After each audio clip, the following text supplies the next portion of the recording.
Inland Southern California is ground zero for e-commerce and logistics industries. Its land has been paved over and homes encroached upon by an ever-growing number of distribution centers.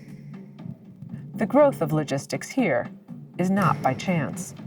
The groundwork was first laid by the U.S. military nearly 80 years ago. Mira Loma is at the epicenter.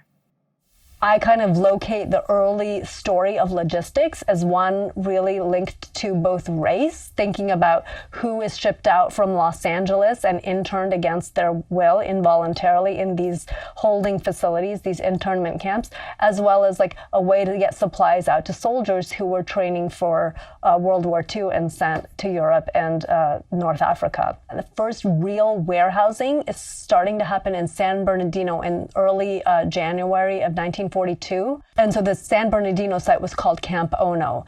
And again, really interesting records of how they're seen as industrious civilians, like working at all hours to make sure that provisions reach, the interned Japanese and the Japanese Americans. And then what happens in July is they need more space and Mira Loma becomes the site. And so you have people, goods, and trucks coming from Los Angeles to take supplies out further east. So both to desert stations further east in the Mojave, as well as to the internment camps.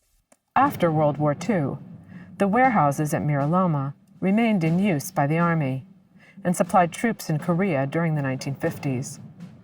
Tract housing continued to grow around it, even after the Air Force took over the depot for the storage and dismantling of intercontinental ballistic missiles until 1986. Today, the now decommissioned military depot is part of the Mira Loma Space Center, a commercial warehouse complex. The remaining 101 homes in Mira Loma Village are walled in by massive distribution facilities and traffic from thousands of trucks that load and unload daily.